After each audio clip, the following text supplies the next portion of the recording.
ఇలాంటి వారి జీవితంలో నష్టము జరుగుతుంది కదా. యేసు ప్రభు గారు తనకు తాను ఏర్పాటు చేసినట్టు రాజ్యం కూలిపోతారు.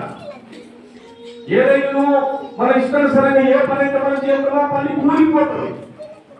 దేవుని మాట ప్రకారంగా మనం ఏ పని అయితే చేస్తామో ఆ పని నిలబడుతుంది. అద్భుతం జరుగుతుంది, ఆశ్చర్యకార్యం జరుగుతుంది, మహత్కార్యాలు జరుగుతాయి. కాబట్టి నయోమి జీవితంలో అది నష్టమైంది. కొడుకులు చనిపోయారు, భర్త చనిపోయారు, ఇద్దరు కోడలు మిగిలిపోయారు. ఈ మాటలను మీకు ముందుకు తీసుకొచ్చేది ఏంటంటే, నయోమి మోయాబు దేశం నుంచి మళ్ళీ బెత్లెహేముకు ప్రయాణం చేస్తున్నది. ఇప్పుడు మీకు పోవడము తెలియపరచాను, మోయాబు దేశంకి వెళ్ళినటువంటి పరిస్థితులు మీకు తెలియపరచాను. అక్కడ భర్త చనిపోయారు, ఇద్దరు కొడుకులు చనిపోయారు. తర్వాత అక్కడ నుంచి నయోమి తిరిగి మళ్ళీ బెత్లెహేముకు వస్తున్నది. అక్కడ నష్టం జరిగింది ఆమె జీవితంలో అంధకారం జరిగింది. అక్కడ ఆమె అనుకున్నట్టుగా పరిస్థితులన్నీ తీర్మానమైపోయినాయి. కాబట్టి వీళ్ళలాగా ఆమె తిరిగి వస్తున్నప్పుడు ఇద్దరు కోడళ్ళు ఓర్పా రూతు ఆమె వెంబడిస్తున్నట్టు మనం చూద్దాం. ఈ ఓర్పా రూతు వాళ్ళిద్దరూ ఆయన ఆమె వెంబడిస్తున్నారు. అప్పటికి నయోమి వయసు నిండిందై ఉన్నది కనుక మన బైబిల్లో సంప్రదాయం ప్రకారం ఏమన్నంటే, ఇశ్రాయేలు యూదుల జీవితంలో జరిగింది ఏంటంటే, ఒక అమ్మాయి వివాహం చేసుకున్న తర్వాత ఆ కుటుంబానికి కట్టుబడి ఉండాలి.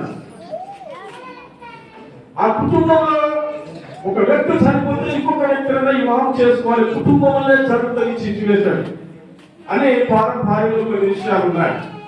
అందుకే యేసు ప్రభువు కూడా అడిగారు కదా,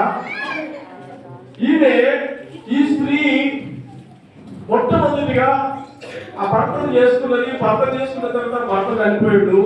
తర్వాత రెండో భర్తను అదే ఇంట్లో ఏడుగురు చేసుకుంటది. మొదటి ఆయన చేసుకుంటే చనిపోతాడు, రెండో ఆయన చేసుకుంటే చనిపోతాడు, మూడో ఆయన చేసుకుంటే చనిపోతాడు. అంటే ఇట్లా ఏడుగురు చనిపోతారని చెప్పి బైబిల్లో రాశారు. వేసుకుంటే కాన్సర్ ఏమి ఇచ్చిందంటే, మరి ఏడుగురిని వివాహం చేసుకున్నది అర్థం లేకపోతే ఈ ఏడుగురిలో ఎవరు ఆమెకు భర్త అవుతారు అని అడిగారు. అంటే పరలోక రాజ్యంలో ఎవరు భర్త కాదు, ఎవరికి ఎవరు కాదు. ఈ భూమి ఉన్నప్పుడు మానవులమైన మనము ఈ మానవ శరీరంలో ఉన్న మన జీవితాలలో కొన్ని పరిస్థితులను మనము కల్పించుకుంటాం. కొన్ని మంచి విషయాలు ఉంటాయి, కొన్ని చెడ్డ విషయాలు కూడా ఉంటాయి. ఇవన్నీ కూడా మనం గమనిస్తూ మంచి విషయాలను మనము గుర్తిరగాలి. రెండో విషయం, ఇక్కడ రూతు ఓర్ప ఆయన వెంబడిస్తున్నప్పుడు ఆమె ఏమన్నదంటే, నా వయసు నిండింది, ఇంకా నేను వివాహం చేసుకోలేను, ఇంకా నేను పిల్లలను పొందుకోలేను, వాళ్ళు పొందుకున్న నీ వయసుకు వాళ్ళ వయసుకు జరుగుతుంది. కాబట్టి మీరు తిరిగి మీ సొంత ఇళ్ళకి వెళ్ళిపోయి మీరు ఇంకా వేరే పురుషులను వివాహం చేసుకొని సంతోషంగా బతుకుని చెప్తుంది నయోమి. దేవుడు బిడ్డలారా, మంచి మాటలు చెప్పింది నయోమి. కనుక ఈ మాటలు చెప్పినప్పుడు ఓర్ప అత్తను ముందు పెట్టుకున్నది. అత్త చెప్పినటువంటి మాటలు చాలా బాగా ఉన్నాయి కదా. నిజమే, మరి ఈమెతో పాటు వెళ్ళిన తర్వాత మరి మన జీవితం ఇదే రకంగా గడిచిపోతుంది, ఒంటరితనంతో గడిచిపోతుంది కదా. కనుక ఈమె చెప్పిన మాట మంచిదని తిరిగి ఓర్ప మోయాబు దేశం వెళ్ళిపోయింది. తర్వాత రూతు మాత్రము అత్తను వదిలిపెట్టడం లేదు. ఎందుకంటే ఒకసారి ఆమె అనుబంధం ఏందో బంధం ఏందో కానీ రూతు జీవిత చరిత్రను ఒకసారి మనం అర్థం చేసుకుందాము. ఈ మొదటి అధ్యాయం తీసుకోండి. మొదటి అధ్యాయంలో 16వ వచనం చదువుదాం. చదువు. నా ఎప్పుడు రావాలి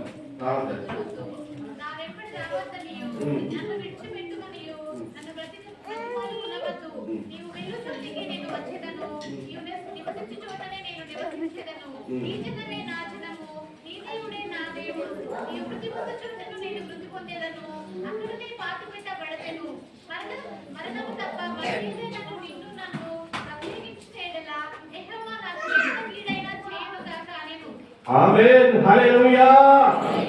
చూసారా, ఒక యవనస్తురాలు మాట్లాడుతున్నటువంటి మాట, ఒక యవనస్తురాలైనటువంటి రూతు మాట్లాడుతున్నటువంటి మాట. అతనితో మాట్లాడుతున్న మాటలు మనం ఆలకించాము. దేవుని బిడ్డలారా, నా వెంబడి రావద్దనియు నన్ను విడిచిపెట్టమనియు నన్ను బ్రతిమాలుకొనవద్దు. నువ్వు వెళ్ళు చోటికి నేను వచ్చేదను, నువ్వు నివసించు చోట నేను నివసించేదను. నువ్వు వెళ్ళు చోటికి నేను వచ్చేదను, నువ్వు నివసించు చోటనే నేను నివసించేదను. నీ జనమే నా జనము, నీ దేవుడే నా దేవుడు. నీవు మృతి పొందు చోటను నేను మృతి పొందను, అక్కడనే పాత పెట్టబడను. మరణము తప్ప మరి ఏదైనా నన్ను ప్రత్యేకించలేడులా. ఇది యెహోవా నాకెంత పీడన చేయుగాక. ఆమేన్, హల్లెలూయా. రూతు జీవితంలో ఏమైనా ఆలోచించిందా? ఇక్కడ మీకు తెలియపరిచే మాట ఏంటంటే, రూతు జీవితంలో యవనస్తురాలైనటువంటి రూతు యవన కాలంలో ఉన్నటువంటి బిడ్డ మరి నయోమితో ఏమైనా ప్రయోజనం ఉందని అనుకున్నదా? ఎన్నిక ముందు ఏమైనా ఆలోచించిందామే? నీ దేవుడే నా దేవుడు, నీ జనమే నా జనము, నువ్వు మృతి పొందు చూడలేదు, మృతి పొందుతాను, మరణము తప్ప ఏది కూడా మనం ఎడబాపకూడదు. ఎంత చక్కటి మాట మాట్లాడుతున్నది రూతు నయోమితో. దేవుని బిడ్డలారా, ఇక్కడ ఈ మాటలు పలికినప్పుడు నయోమి గుండె బద్దలైపోతున్నది, నయోమి గుండె కరిగిపోతున్నది. ఓర్వగా అతను ముందు పెట్టుకున్నది తిరిగి వెళ్ళిపోయింది. కానీ రూతు మాత్రము అతను అత్తుకున్నది. బైబిల్లో రాశారు, అత్తుకునడం అంటే ఆమెతో సంబంధము సాహసం కలిగినది. ఈరోజు నా భర్త చనిపోయాడు, నాకు ఏం ఉన్నా సరే లేకున్నా సరే నేను ప్రత్యేకంగా నా జీవితంలో జీవిస్తానని ఆమె ఒక ఆశ కలిగి ఉన్నది. కాబట్టి దేవుని బిడ్డలారా, అప్పుడు నయోమి ఏం చేసిందంటే వారిద్దరూ కలిసి బెత్లెహేము అనే గ్రామానికి ప్రయాణం చేశారు. మీకు అర్థమైంది కదా, ఒక కోడలు జీవితము, ఒక అత్త జీవితము, వాళ్ళిద్దరి మధ్య ఉన్నటువంటి అనుబంధాలు కనుక వారు దేవుడు నష్టం చేసిన. ఇక్కడ మీరు ఒకటి అర్థం చేసుకోవాలి. ఇప్పుడు దేవుడి దృష్టిలో నయోమి ఎంత నష్టపోయిందో మీకు తెలుసా? చాలా నష్టపోయింది. చాలా ఆమె జీవితంలో ఏమచ్చి లేదు. ఆమె ఇల్లంతా సీకటే, ఆమె జీవితం అంతా సీకటే. భర్త లేరు, కొడుకులు లేరు, ఏమీ లేరు, ఒంటరి అయిపోయింది. కానీ ఏమచ్చి ఆమె జీవితంలో ఈ కోడలు రూతు ఆమె వెంబడిస్తున్నది. నీ జనమే నా జనము, నీ దేవుడే నా దేవుడు, నువ్వు మృతి పొందు చూడలేదు, మృతి పొందుతాను, మరణం తప్ప ఇంకా ఏ మార్గము లేదు అన్నప్పుడు నయోమికి సంబంధించి వాళ్ళిద్దరు కలిసి బెత్లెహేముకు వస్తారు. ఇక్కడికి వచ్చిన తర్వాత ఈ మాటను నేను ఆలకించాలని తెలియపరుస్తున్నా. నయోమి పెనిమిటికి బంధువు ఒకడు నేను, అతడు చాలా ఆస్తిపరుడు. అతడు ఎలిమెలెకు వంశము వాడై ఉండేది. అతని పేరు బోయాజు. ఇక్కడ ఎవరైనాను ఒక వంశంలో ఈ అమ్మాయికి భర్త చనిపోతే ఆ వంశంలో ఒకరు ఎవరైనా చేసుకుంటానికి అవకాశం ఉంటుంది. అందుకాదని బట్టి ఇక్కడ బోయాజు ఇక్కడ నయోమి పెనిమిటికి బంధువులు ఒకడు నేను, అతడు చాలా ఆస్తిపరుడు. అతని ఎలిమెలెకు వంశము వాడై ఉండేను. అతని పేరు బోయాజు. ఎలిమెలెకు వంశము బోయాజు వంశము ఒకటే. అంటే ఇక్కడ కొన్ని మనం అన్నదమ్ముల కుటుంబాలు ఉంటాయి కదా, అన్నదమ్ముల కుటుంబాలన్నీ కూడా ఒక వంశం ఉంటుంది, ఒక పేరు ఉంటుంది కదా, అదే పేరు అక్కడ కూడా ఉన్నది.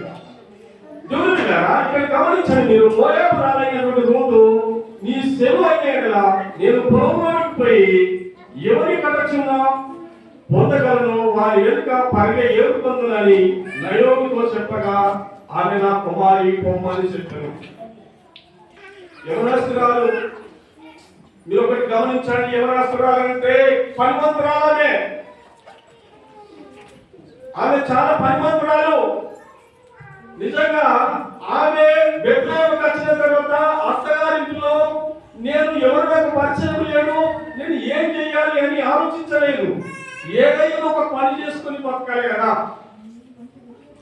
నయోమికి భూములు జాగలేమి లేవు. కానీ నయోమి జీవితంలో వచ్చినటువంటి కోడలు విచారించినటువంటి మాట ఏంటంటే, నేను వెళ్ళి ఒక పొలాలు కోసే సమయం, యావన కోతల సమయం, అది గోధుమలు కోసే సమయం, అది అప్పుడు ఆ సమయంలో ఆమె ఏం చెప్పిందంటే, నేను ఏ పొలంలోనికైనా వెళ్ళి పరిగె ఏరుకొని కొంచెం సంపాదన చేసుకుందాం మనము. పరిగె అనే మాట మీకు తెలుసా? బైబిల్లో కూడా రాశారు. ఎవరైనా పొలం ఉంటుంది కదా, పొలము కోసినప్పుడు కొంచెము విడిచిపెడతారు.